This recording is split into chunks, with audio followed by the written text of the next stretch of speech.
Felicidades a todas las mujeres, un día muy importante para ellas, pero no solamente para ellas, sino para toda la sociedad, porque entre todos tenemos que seguir construyendo una sociedad igualitaria, que es lo que perseguimos, que es lo que estamos buscando y es lo que poco a poco estamos consiguiendo. Así que el día de hoy va a ir dedicadas a ellas y tenemos un día muy bonito, porque vamos a estar en todos los actos que se están organizando en nuestra ciudad, en Sevilla. También vamos a estar con Zoraida, va a pasar por el plató Clara Montes y va a estar también las compañeras, nuestras compañeras de la televisión, en un homenaje que hemos querido rendir desde aquí, desde Sevilla TV. Así que vamos a comenzar.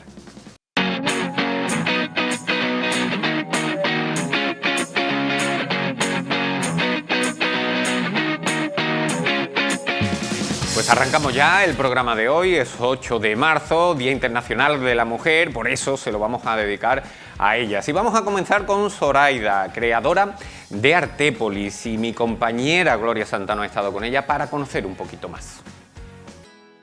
Zoraida Álvarez lleva por bandera su lucha por la visibilidad de las mujeres en la historia y en el arte. Por eso, en un día como hoy, hemos decidido venir a hablar con ella para que nos hable sobre estos temas. Muy buenas, Zoraida. Hola, buenos días, muchas gracias. ¿Por qué Artépolis? Bueno, pues porque cuando terminé la carrera de Historia del Arte no sabía realmente que me iba a dedicar a la divulgación y a las visitas guiadas y a la interpretación del patrimonio. Entonces, pues bueno, por llevar el arte que realizamos y que está por todas las ciudades que habitamos hacia todos los públicos posibles. Y me gustaría preguntarte cómo surgió Sevilla en femenino. Pues Sevilla en femenino surge precisamente realizando una visita guiada. Yo llevaba mucho tiempo investigando, estudiando sobre la historia de las mujeres y haciendo una visita guiada por el centro de la ciudad. Me hago consciente, me hizo un clic y me hago consciente de que realmente no estoy mencionando nunca a ninguna mujer en la historia de la ciudad. Así que a partir de ese momento es cuando empiezo ya, continúo estudiando historia de las mujeres, pero ya concretamente centrado en mujeres en la historia de Sevilla. Fue en el 2008, en la Noche en Blanco del 2018, cuando hago la primera ruta, el primer paseo guiado para visibilizar por el centro de la ciudad la historia de algunas mujeres, y ya pues desde entonces. Bueno, hablas muchísimo en tu web y en tu cuenta, y en tus libros, de que hay que conocer la historia de forma completa. ¿Cómo contribuyen las mujeres a una narrativa mucho más rica y equitativa? Bueno, pues eso se responde tan fácilmente como que somos la mitad de la población, con lo cual una historia que se nos narra y que se nos vende como historia universal, realmente de universal tiene muy poco, porque si solamente se nos cuenta la historia a partir de hitos y posicionando solamente a los hombres como protagonistas y además a los hombres de las élites, pues ya eso no es una historia universal, es una historia totalmente sesgada. Las mujeres no solo vivimos en el mundo, sino que completamos la historia, por lo tanto, y además la historia de las mujeres la completa desde unas experiencias multidimensionales, con lo cual es muy, muy interesante porque las experiencias de las mujeres habitan en todos los ámbitos, ¿no? Desde la reproducción, trayendo al mundo a más vida con sus propios cuerpos, los cuidados de las personas desde el nacimiento hasta la muerte y a lo largo de la vida, abarcan los espacios de creación de tecnología, ejercicio del poder, también se explotan sus cuerpos no solo con fines laborales, sino también con fines sexuales y reproductivos. Entonces, todas las experiencias de las mujeres completan la historia y la enriquecen, claro. Pues y además, con esto que estamos hablando de que completa la historia y la enriquece, me gustaría preguntarte, en un día como hoy, el 8M, la falta de representación femenina que vemos en los institutos o en la educación en general. ¿Cómo abordas tú esa falta de representación? Pues a través de paseos guiados por la ciudad, a través de divulgación en medios, en redes sociales, itinerarios en los museos, charlas en los institutos, conferencias o cursos, y no solo hablando de las mujeres a nivel cuantitativo, pues más es mejor, o mira cuántas mujeres había, o contando o narrando su biografía, sino más bien abordando también los temas y las cuestiones por las cuales han sido invisibilizadas o cuáles han sido las barreras sociales, económicas, políticas, de convencionalismo, a las que las mujeres se han enfrentado y se siguen enfrentando. Esto es muy interesante, cambiando también el canon, ofreciendo distintas narrativas, ¿no? Y distintos puntos de vista, y aportando también haciendo también una metodología que consiste en preguntar a la otra persona, a la audiencia, para que reflexione, participe y aporte sus experiencias y sus voces frente a las obras de arte o a los monumentos que estamos visitando. Bueno, en la línea de este tema también creo que a todas nos ha pasado alguna vez que algún profesor nos ha desanimado, bueno, en la búsqueda de encontrar nuevas representaciones en la historia. ¿Tú qué opinas de esto? ¿Cómo lo abordas? Bueno, sí, es que hay personas que me han contado a mí personalmente. Yo he tenido la suerte que no me ha pasado en mis propias carnes, pero sí que es cierto que es bastante habitual, al parecer, que hay alumnas que quieren hacer un trabajo en el instituto o en la universidad incluso, o sus tesis o lo que sea, sobre mujeres. Y se las desalientan totalmente, argumentando pues excusas falsas totalmente, como falta de calidad en la obra de esta, o falta de interés en su biografía, o escasez de fuentes a partir de las cuales poder tirar. Entonces esto las desanima. Pero ¿qué pasa? Que esto nunca cae en saco roto, nunca se salen con la suya, aunque sea de manera inconsciente, ¿no? Lo hacen de manera inconsciente.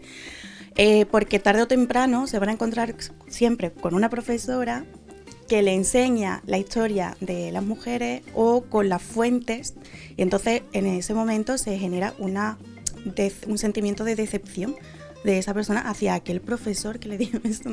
Pero igualmente siempre pienso que tarde o temprano las personas que en algún momento de su vida han tenido algún interés por estudiar a las mujeres de la historia, tarde o temprano las van a acabar haciendo, por muchos obstáculos y estos que se encuentren de este tipo en algún momento.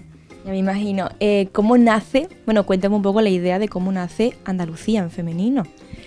Andalucía en Femenino es un proyecto, es un libro. Nace a partir de la idea de Sevilla en Femenino, pero ampliado al interés de conocer más en profundidad toda la historia de las mujeres, y el libro, que está en proceso, se está escribiendo, se puede conocer más en detalle en la web de la editorial, que es libros.com, y también en el canal de Telegram, que tiene por título Andalucía en Femenino, por si a alguien le interesa conocer más datos. Y estoy escribiendo un pequeño catálogo de museos que abarca los museos, monumentos y sitios arqueológicos que están gestionados por la Junta de Andalucía por las 8 provincias. A partir de una selección de bienes patrimoniales, se va haciendo una historia de las mujeres desde la prehistoria hasta mediados del siglo XX. Y aquí aparecen bienes patrimoniales pues desde la necrópolis romana de Carmona hasta la Alcazaba de Almería. También aparecen agujas y objetos cerámicos y fotografías, vestidos y por supuesto obras de arte también. ¿Qué mensaje quieres transmitir con este proyecto? Pues lo que quiero es enriquecer la historia de las mujeres en Andalucía, porque sobre todo es que hay unas investigaciones interesantísimas, porque es que tenemos unas investigadoras maravillosas e increíbles que hacen un trabajo importantísimo tanto en el ámbito académico como museístico, como también de difusión y divulgación, pero como que no termina de calar en institutos, y eso que ya hay muchos recursos didácticos descargables, gratuitos a disposición, pero seguimos enfrentándonos a los monumentos, al patrimonio y al museo, como que atesoran los bienes, pero desde una perspectiva más, desde una situación como ajena, extraña, y lo que tenemos que hacer es simplemente utilizar todos los bienes patrimoniales que nos encontramos en todos estos lugares como parte de nuestra historia, porque de eso se trata, ¿no? Para eso lo conservamos y los investigamos. Bueno, ¿y qué desafíos has enfrentado a la hora de incluir la historia de las mujeres en la educación? Bueno, yo creo que puedo detectar principalmente 3 desafíos. Por una parte, se sigue considerando la historia de las mujeres como un anexo, en el sentido de que pues se da una asignatura de historia de las mujeres aparte, en vez de incluir a las mujeres en el currículo educativo general, en el programa educativo general. o se hace una exposición temporal únicamente de manera puntual, o solamente se hacen actividades en torno a la fecha del Día Internacional de la Mujer. Y luego, pues la mayoría de instituciones el resto del año siguen para adelante con lo mismo, exactamente igual, sin cambiar absolutamente nada. El segundo desafío, pues que todavía sigue habiendo muchísima resistencia por parte de personas que además te suelen decir la excusa de es que la historia es la que es y no se puede pretender cambiarla. Claro, es que sí, pero la historia es la que es, pero si se nos cuenta de manera totalmente sesgada, porque las mujeres no estamos en ella de cuerpo presente, sino que creamos experiencias e historias, es de justicia que la historia la revisemos y la reinterpretemos. Y también, como último desafío, ya esto es más a nivel personal, concretamente porque como yo trabajo de forma totalmente desligada a instituciones académicas o museísticas, pues no, la verdad es que la mayoría de las veces me siento bastante ignorada, y esto nos pasa a la mayoría de investigadoras que trabajamos en esto, que no estamos asociadas a una universidad o una editorial potente como Planeta o Podimo, entonces como que y esto pues es un poco triste. Pues sí, la verdad que es muy triste y creo que debería cambiarse un poco.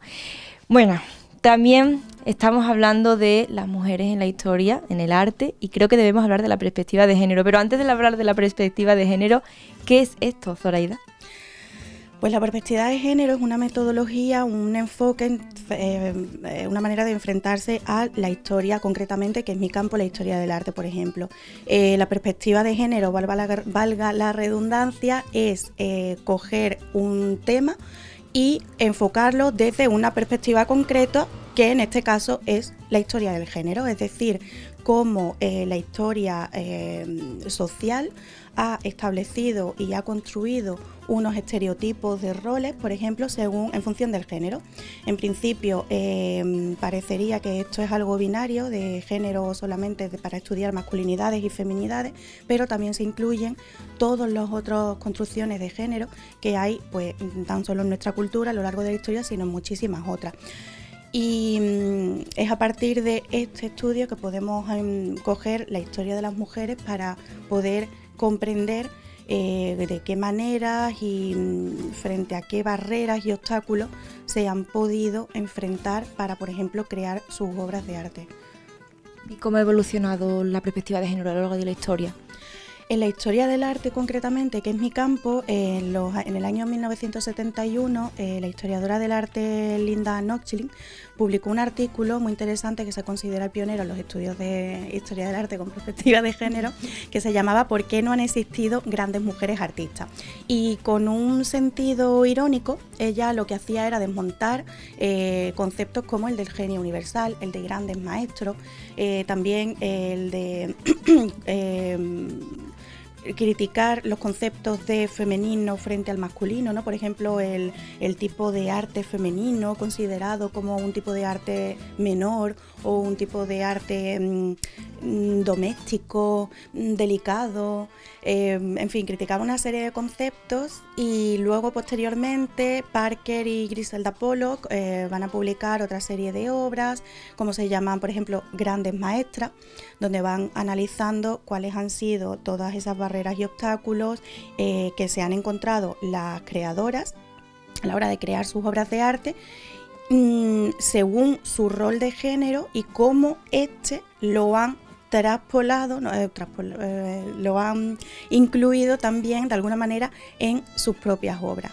Y luego posteriormente Griselda Pollock va a sacar el libro de Diferenciando el canon, donde se va a poner en jaque el tema del canon, es decir, si la historia del arte se ha construido a partir de una parcela muy pequeñita, que es hombres blancos, heterosexuales, occidentales y burgueses, eso ha establecido ese canon, con lo cual todo lo que no sea arte creado por este tipo de esta persona, totalmente queda relegado pues a artes primitivos, a artes menores, a artes femeninos, y pues se le quita muchísimo valor. Y también en esta obra una de las cosas más importantes que hace Pollock es poner sobre la mesa el tema de cómo la perspectiva de género tiene que irremediablemente incluir también la perspectiva de clase y antirracista y decolonial. Y ahora mismo, bueno, también hay otras investigadoras que dentro de la historia del arte con perspectiva de género se han dedicado a analizar las iconografías de personajes femeninos, los prototipos y los estereotipos del ángel del hogar, de la femme fatale, de los personajes bíblicos como mujeres fuertes o poderosas, de la sensualidad y los desnudos femeninos. Bueno, y ahora mismo pues está la perspectiva de género ya incluye de manera irremediable y afortunadamente la perspectiva también de clase, antirracista, como decía, y también queer. Esto me imagino que habrá también influido mucho o impactado en la reinterpretación de obras, ¿no? Pues sí, claro, porque no es lo mismo ver una obra de un bodegón de una artista, de una pintora bodegonista de flores, que puede pasar desapercibido o que puede considerarse ese arte menor o de menor interés, cuando realmente si se estudian el contexto en el que la obra ha sido creada, se ve que la mayoría de estas pintoras eran científicas y que lo que hacían era unos estudios botánicos, bueno, bastante interesantes, en fin. O a la hora de enfrentarte a una obra de arte donde aparecen personas negras esclavizadas, pues es muy interesante poder hablar de cuáles han sido las experiencias de esa población negra esclavizada que habitó en Sevilla, cuáles fueron sus resistencias para poder sobrevivir, ¿no?, a los sufrimientos, y cuáles han sido las aportaciones que han acabado insertándose en nuestra propia cultura. Pues ya saben, busquemos muchas más mujeres en la historia e investiguémosla, y por supuesto investiguemos también Artépolis, que yo creo que es importante. Muchísimas gracias. Gracias, Gloria, muchas gracias. Pues ahí estaba el trabajo de mi compañera Gloria Santano. Nosotros tenemos que continuar, tenemos que seguir con todos los actos que ha habido durante el día de hoy relacionados con el Día Internacional de la Mujer, y estos han sido los actos de Sevilla. Sevilla se viste de morado en una mañana de reivindicaciones. Los sindicatos mayoritarios, comisiones y UGT han convocado una gran movilización enmarcada en este Día Internacional de la Mujer, con objeto de seguir reclamando derechos e igualdades. Muy importante que salgan las mujeres, pero que salgamos también los hombres, que creemos que la igualdad es una cosa de todas, pero también de todos, de que cambiemos mentalidades y que hagamos una sociedad en la que por el hecho de ser mujer no se sufran más discriminaciones. El patriarcado es una estructura que afecta a todas las dimensiones de la vida y los hombres tenemos que tener claro que hay que cambiarlo. Decenas de mujeres han participado en esta marcha, que ha discurrido por diferentes puntos de la ciudad, desde la Plaza de la Encarnación hasta San Francisco, donde confluyeron ambas movilizaciones, hasta terminar en la Plaza Nueva. Ya, tenemos que seguir, no dejar de luchar. Esto es una cosa que no podemos dejarlo. Y es el día nuestro, y este es un día muy importante, y hay muchas mujeres aquí, y hombres también, que también nos apoyan a la mujer. Unas concentraciones que tienen como eje común la reclamación de la igualdad en los diferentes planos sociales, la consecución plena de los derechos de la mujer y el rechazo a cualquier tipo de violencia o discriminación hacia las mujeres, ya sea física o verbal. Las mujeres tenemos mucho todavía por alcanzar, sobre todo especialmente en el campo laboral. Las mujeres sufrimos en la provincia de Sevilla un 31,3% de brecha salarial. Tenemos todavía la violencia de género, que el año pasado en España fueron 58 mujeres asesinadas por su pareja. Este año, en 2024, ya van 5. Las mujeres no pueden andar libres por la calle, mientras que existan todas estas discriminaciones. Las mujeres de comisiones obreras y los hombres de comisiones obreras saldremos a las calles. La Diputación de Sevilla también se ha unido a los actos conmemorativos de este día, y su presidente, Javier Fernández, ha visitado los puntos violetas instalados en la sede provincial. Además, han hecho entrega a la plantilla del manifiesto del 8M consensuado por las diputaciones andaluzas. Se trata de un acuerdo para trabajar de forma conjunta y coordinada para desarrollar la campaña del Día Internacional de las Mujeres, una jornada de lucha y reivindicación a la que la Diputación de Sevilla se unió hace más de 2 décadas con el objetivo de aunar esfuerzos para promover la igualdad de género y resaltar el papel de las mujeres en la sociedad. El día 8 de marzo tiene que ser un día evidentemente para la reivindicación de lo mucho del camino que queda por recorrer, que no es poco y que se manifiesta pues, en temas sociales, en temas culturales, en temas laborales, en cualquier tipo de asunto. Siempre vamos a encontrar todavía desigualdades entre la situación de los hombres y la situación de las mujeres. La Diputación ha prestado especial atención en esta campaña a la juventud, sector poblacional en el que se detecta un crecimiento del machismo debido a la violencia sexual, la mercantilización del cuerpo de la mujer o la violencia verbal, todo ello potenciado por las nuevas tecnologías. Por ello, debemos ser feministas. Y que todos tenemos que trabajar, todos tenemos que ser un soldado para ganar esta batalla. Cada uno de nosotros, en los ámbitos en los que nos movemos, de manera individual o de manera colectiva, en las asociaciones, en las instituciones, en los ámbitos familiares, en cualquier ámbito en el que nos movamos, tenemos que ser activistas, tenemos que ser feministas y tenemos que ser, como me gusta a mí decir, soldados para ser capaces de ganar estas batallas sectoriales que después algún día llegarán a hacernos ganar la gran guerra esta, que es la búsqueda de la igualdad real y efectiva entre hombres y mujeres. Bajo el lema Incansables no paremos, el organismo provincial junto a sus homólogos de las demás provincias siguen buscando la igualdad de género como el mayor reto en materia de derechos humanos y conseguir sociedades plenamente inclusivas. Y nos vamos a marchar ahora a una exposición que está en la oficina principal de Correos, una exposición que rinde homenaje al papel fundamental que ha tenido la mujer a lo largo de toda la historia. Mi compañera Gloria Santano también nos acerca a esta bonita exposición. La exposición Mujer tuvo que ser es una colección única que celebra la contribución de las mujeres a lo largo de la historia.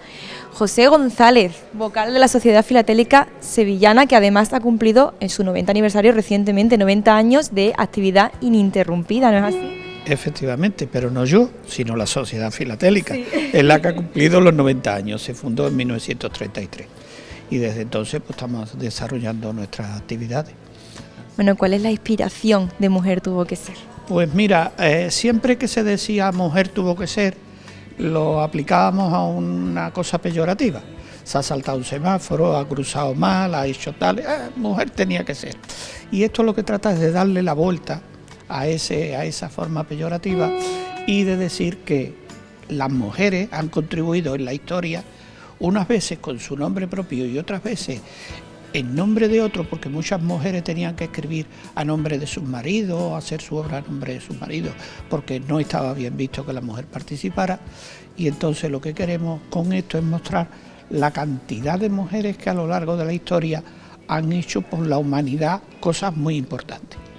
Y este coleccionista, que es de Cádiz, es compañero nuestro de Cádiz, tuvo la feliz idea de hacer esta muestra con tarjetas postales que se llaman tarjetas máximas, que van acompañadas de un sello y de un matasello alusivo. Y en ellas se recogen no solo mujeres de España, sino del mundo entero que han contribuido a ponerlas en su valor. Bueno, además la exposición se recoge en 6 capítulos. ¿Me puedes explicar un poco en qué consiste cada uno? Sí, mira, todas las colecciones filatélicas se desarrollan con arreglo a un plan. Y aquí tenemos el plan, que la primera parte está dedicado a la pluma y papel, que son las mujeres que han intervenido en escritura y en la literatura. Después, le entre bambalinas, que son aquellas que han destacado, como vemos aquí, en mujeres que se han dedicado al arte, artistas cinematográficas o de teatro, nuestra Lola Flores. Y después el siguiente capítulo es las mujeres que se dedicaron en la antigüedad a dirigir países como en la nobleza, reinas y tal, y después abriendo camino, que fueron las precursoras de muchos avances que se creen que eran solo y exclusivamente del hombre, pero que ellas participaron también con ellos, ¿no? Aquí estamos viendo parte de lo que es la parte dedicada a las mujeres en acción, que las tenemos aquí en la política, como Indira Gandhi, que no podemos negar su valía y su modernización en la India y muchas más, ¿no? Que tenemos en este contexto. ¿Cómo se resalta su contribución con la exposición? Pues mira, las mujeres, lo primero que damos es una breve semblanza de su historia. Simplemente una guía para que el que se interese por la vida de una determinada persona de las que ponemos aquí, se meta, hoy que tenemos la gran facilidad de internet, y vea lo que hizo esa mujer en la historia. Aquí, como es natural, lo que ponemos es una pequeña nota de su biografía y algo de lo que hizo en su momento. Aquí tenemos, por ejemplo, que de Marlene Dietrich, vaya, mi pronunciación está bien, pues bueno, pues se habla de los trabajos que realizó en Hollywood, las películas en las que participó y tal y cual, pero eso es una pequeña memoria. El resto hay que irse a buscar su biografía completa. Claro, eso mismo le iba a preguntar, ¿cuál es el mensaje que quiere transmitir la Sociedad Filatélica a través de esta exposición hacia los visitantes? Pues mira, el mensaje es que coleccionar sellos no es simplemente ponerlos en un álbum por un orden determinado, sino que hay que estudiar sobre ellos, meterse dentro del personaje, buscar. Hoy que nos quejamos tanto de que los niños solo tienen la pantalla por delante, pero tampoco le ofrecemos cosas con las que poderse distraer. Los sellos de correo antes distraían muchísimo a la gente joven, porque si un niño es aficionado a la ornitología y le gustan los pájaros, pues puede tener en su casa pues sellos de pájaros sin ningún coste económico. Es decir, que nos creemos que la filatelia es una cosa de mucho precio. No, por muy poquísimo dinero puede hacer una colección, puede ilustrar el tema, puede tener los pájaros que a él le gusta, investigar y leer y salirse en la pantalla. Eso es una opción, y nosotros luchamos contra ese gran enemigo que es la pantalla tanto de televisión para sentarnos a ver series o los niños los juegos o los dibujos animados. ¿Y qué hace única esta colección de otras? Vamos a ver, todas las colecciones son únicas, porque detrás de esa colección lo que lleva es un trabajo realizado.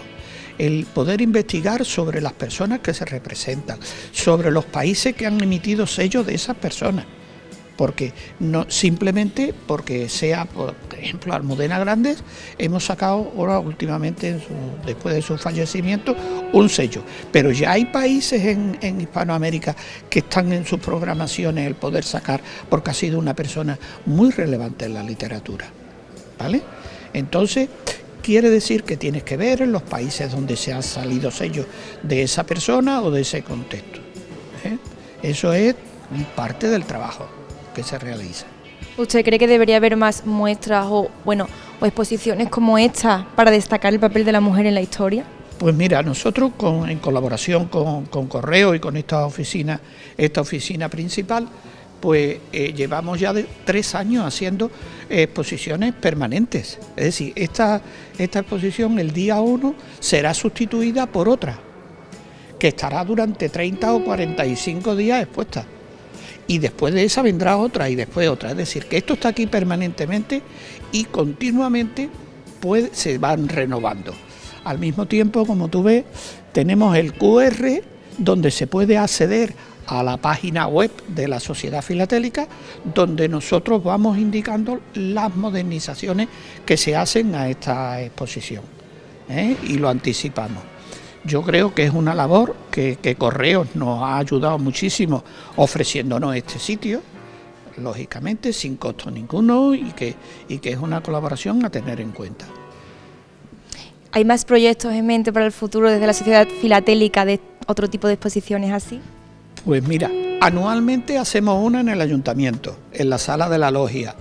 Este año la hemos cerrado hace 2 semanas.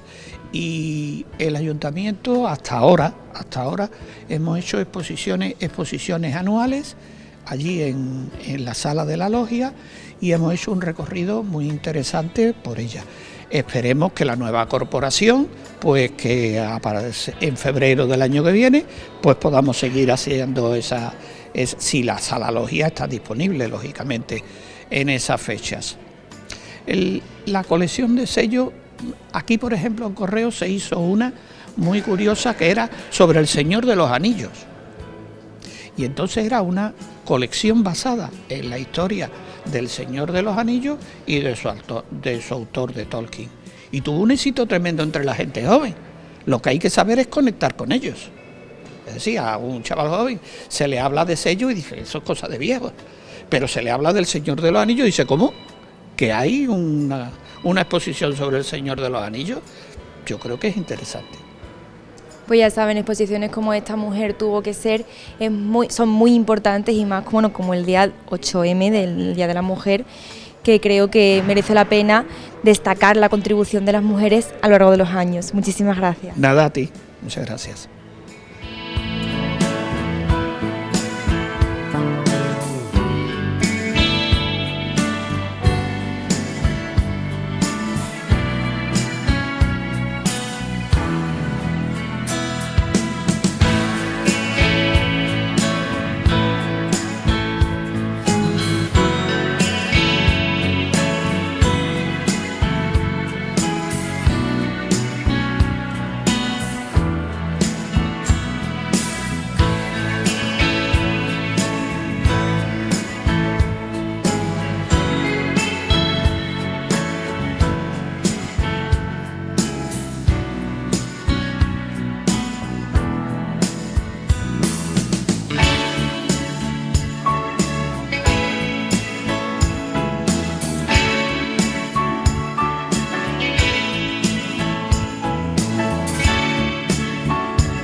Pues después de ver esa exposición en la oficina principal de Correos, nos toca hacer una breve pausa para la publicidad, pero no se vayan porque a la vuelta ya está preparada Clara Montes para estar aquí con nosotros.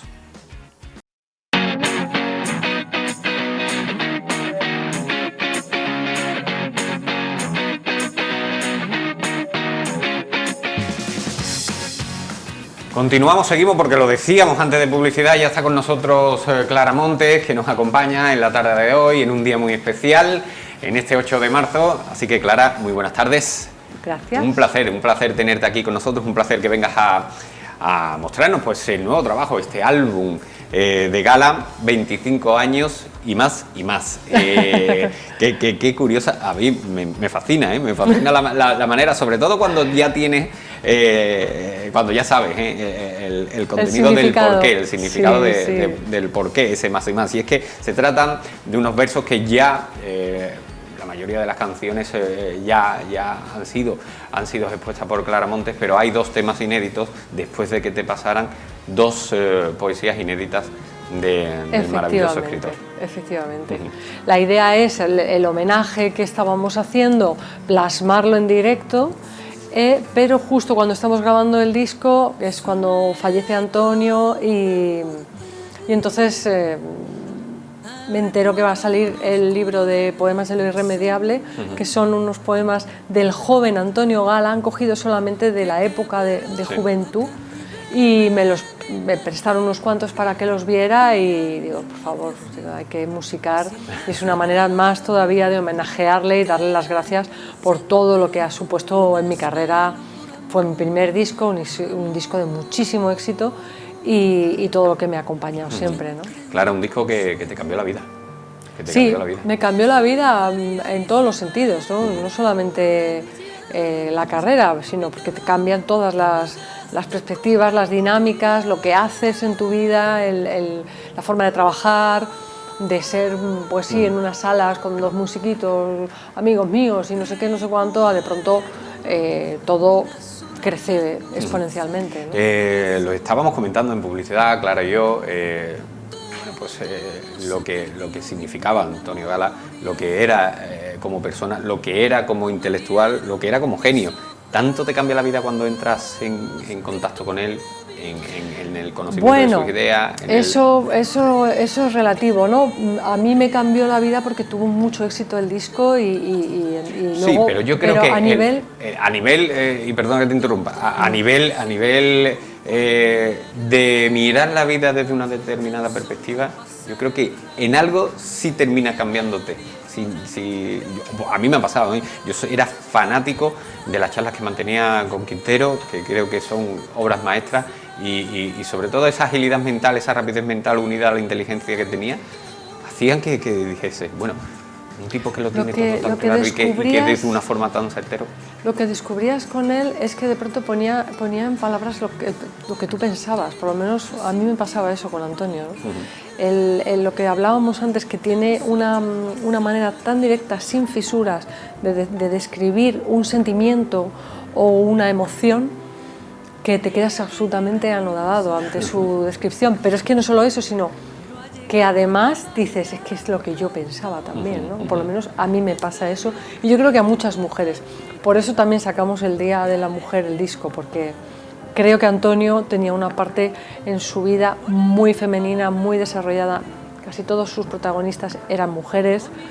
Hay algo ahí que tiene mucha similitud, ¿no? ¿Qué supone para ti este nuevo trabajo? Es el tercer reencuentro con Gala. El tercer encuentro con Gala, es como un cierre, como una despedida, un agradecimiento con todo mi corazón y un hasta siempre, porque ayer me dijo la Fundación que quiere que le haga un homenaje de Gala, que hacen la Córdoba de Gala, que vaya otra vez, que al final creo que va a estar siempre acompañándome, ¿no? Sí, yo creo que sí. Al final no. Creo que cuando una persona, yo creo que es así, ¿no? Entra de esa manera en tu vida, es difícil, ¿no? Es difícil desligarte. No, y tampoco uno quiere desligarse, porque cuando Claro. es algo tan maravilloso y que te... No es que yo lo busque, sí busqué aquel primer disco. El primer disco lo busqué y me costó mucho convencerle a él, a la compañía, a todo el mundo, hasta que conseguí... ¿Sí? ¿Y eso por qué? Bueno, Antonio Gala, la compañía en cuanto dije, me costó, la compañía creía en mí, pero no llegábamos a un acuerdo ¿De cómo? de qué hacer. Entonces yo proponía algo, a ellos no les gustaba, probábamos, hacíamos una maqueta, no les gustaba, entonces ellos me proponían algo y era ya a mí la que no me gustaba, y llevábamos 2 años así con la compañía de discos. Y entonces se me ocurrió la idea de los poemas de Antonio Gala. ¡Oja! Si lo consigues, digo, espérate. No fue fácil, nos costó, pero dijo, bueno, por ser quien es, porque él había sido amigo de mi padre años atrás, mi padre había fallecido ya hacía bastantes años, y ellos habían sido amigos. Dice, por ser quien es, por ser la hija de quien es, escucho una maqueta, pero todo esto se lo decía a los productores a través del secretario del no sé qué, de la discográfica y no sé cuánto. Entonces pues me metí en estudio con la ayuda de Rosa León, que era la productora que estábamos ahí negociando para el disco. Hicimos una maqueta con 2 temas, se lo enviamos y al día siguiente llamó y dijo que me llame Clara Montes, y me recibió en su casa y dijo que sí. Pero cuando me escuchó y hasta eso como que hubo que saltar muchas barreras. Hola, Antonio Gala, por favor. Clara, que es lo que te digo, se me están poniendo a mí los pelos de punta, con lo cual cuando te llama Antonio Gala y te dice, vamos a sentarnos a hablar, que todavía no es un sí, pero se le acerca. Sí, yo como un flan, imagínate entrar en casa de Antonio Gala, que aquella casa era maravillosa, ahí en Madrid, en la calle Macarena, una casa preciosa, toda llena de obras. Las escaleras ibas subiendo y desde el suelo hasta el techo, cada escalón estaba lleno de cuadros. ¿De cuadros? Claro. Te puedes imaginar de quién, ¿no? Y así todo, era todo maravilloso, era como entrar en un halo de arte y intelectualidad brutal. Yo supongo, es que fíjate, se me vienen a la mente tantas preguntas ahora mismo, Clara, que yo creo que también, independientemente de conseguir lo que conseguiste, yo creo que también, por tu parte, demostraste una valentía muy importante, porque, a ver, no todo artista se atreve con un toro de Miura, y permíteme la expresión, con poemas era una una persona grandísima responsabilidad, correcto, la verdad. por eso te lo digo. O sea, que en el momento, yo no sé si tú fuiste consciente de cuando lo conseguiste. Yo creo que la juventud es osada.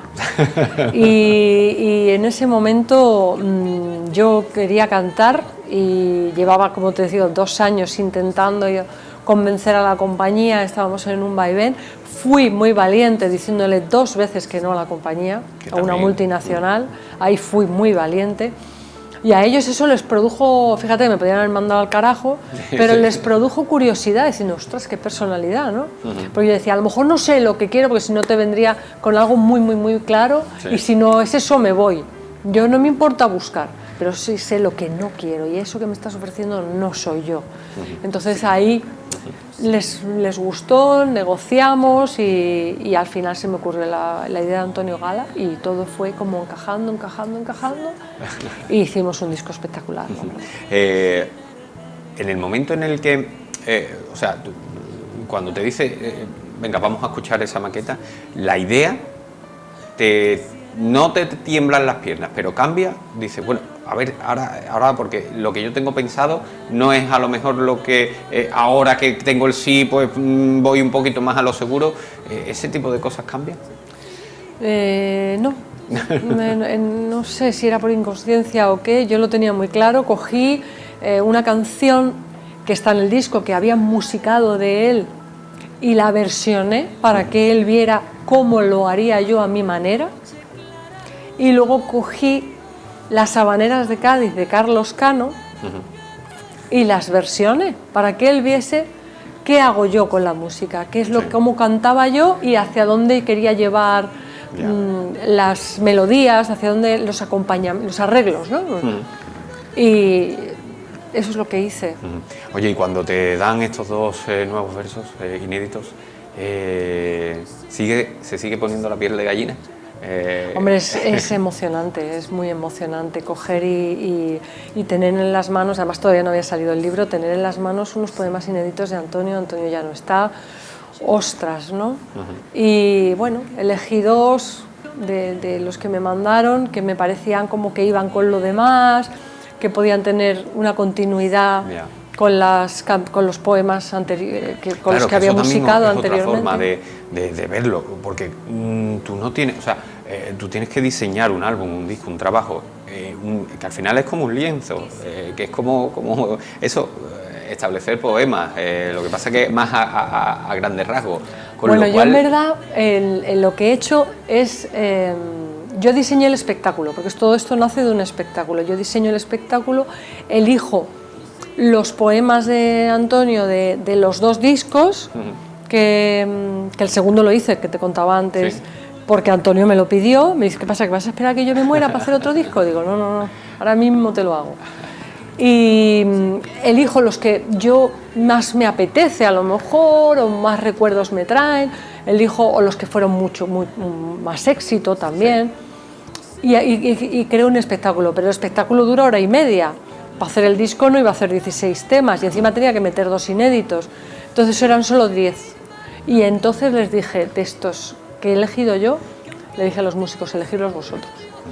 Entonces ellos han elegido los que creían que habíamos hecho unos arreglos mejores, más calidad, más dentro de los 16 que tenemos montados, que son los que cantamos cuando vamos, ¿no? Clara, cómo cambia la cosa, ¿eh? De tú pedirle y rogarle a Antonio Gala a que Antonio Gala te diga, oye, ¿y un segundo trabajo para cuándo?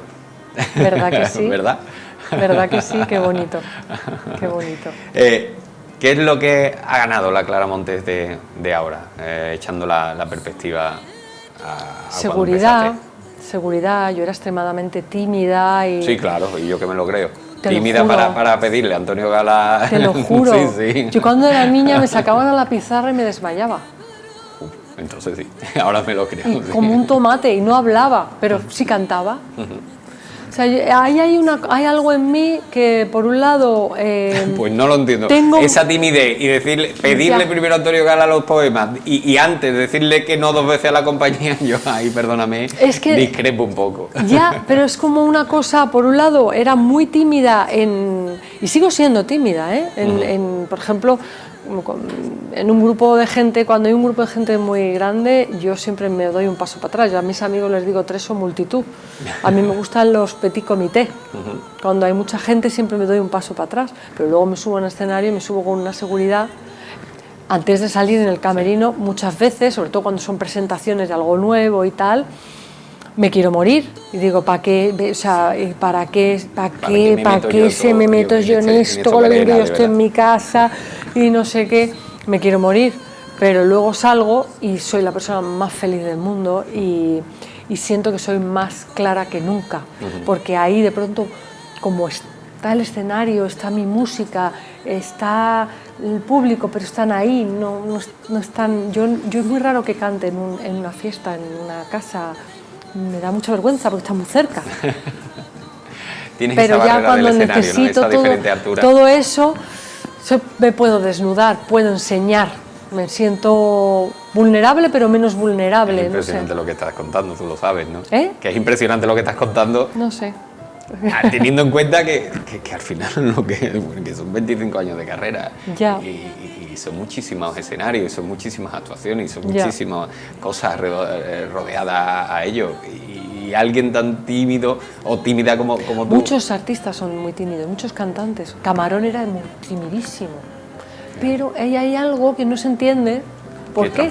Paco de Lucía era timidísimo. No, sí, eso sí lo sabía, porque fíjate, al final hemos tenido hace unos días también a César Suárez, que ha escrito una biografía maravillosa sobre él y nos lo comentaba, que era una persona súper introvertida, sí. que él estaba en su propio mundo y que le daba mucha vergüenza exponerse y que solo lo hacía a través de la guitarra. Fíjate. Pues a mí me pasa un poco igual. Y yo siempre hago a mí me gusta ser muy positivo, o sea, no te voy a decir que has perdido, te voy a decir que has conservado de esa cara antes del inicio. Espero seguir teniendo esa niña valiente a pesar de todo, para superarse a sí misma. Espero seguir teniéndola, creo que sí, porque me han pasado muchas cosas a lo largo de mi vida y de mi carrera, porque la vida es así y las carreras también. Y al final soy música, me siento más libre y más feliz si me dedico y comunico con esto, y lo estoy consiguiendo, llevo ya toda la vida. Entonces yo creo que esa ilusionante persona que creía en ello sigue estando en mí.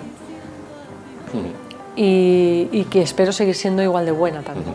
Y nosotros disfrutar con tu música. Clara, muchísimas gracias porque ha sido un ratito súper agradable y además encantados de que vengas a presentarnos este trabajo, este nuevo álbum de Gala, 25 años y más. Así que muchísimas gracias, lo dicho, un placer. Gracias a ti. Un placer.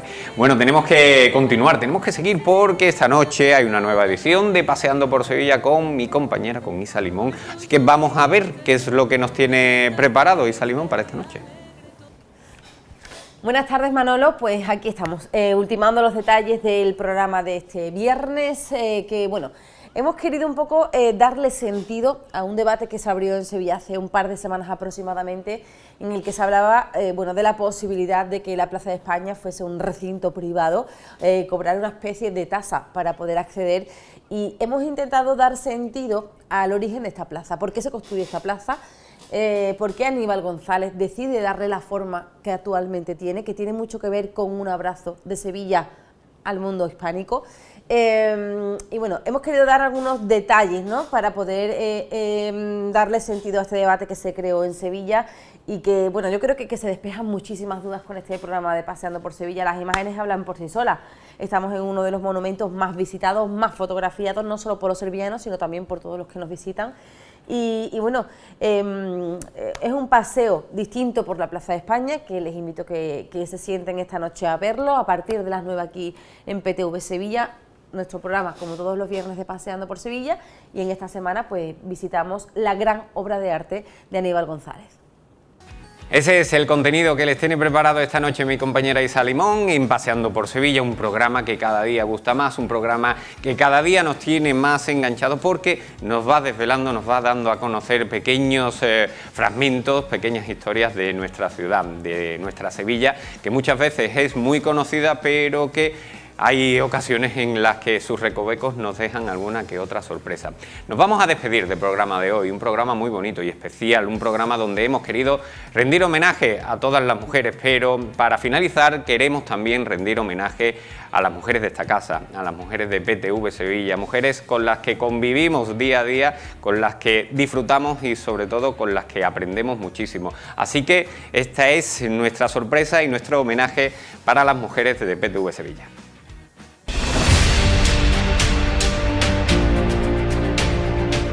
Soy Salimón, soy redactora aquí en PTV Sevilla y me gustaría que el 8M en el futuro llegue a ser una jornada festiva y una jornada para recordar la lucha de muchas mujeres que incluso llegaron a perder su vida para que hoy tengamos las libertades y los derechos que tenemos todas las mujeres. Ese día habremos alcanzado su objetivo y es que no haya ninguna desigualdad entre hombres y mujeres.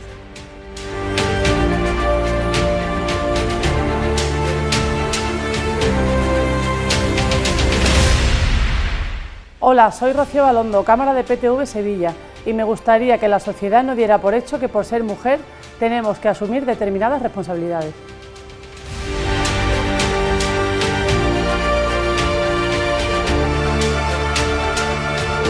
Mi nombre es Gloria Santano, soy redactora de PTV y me gustaría volver a casa sola y sin miedo.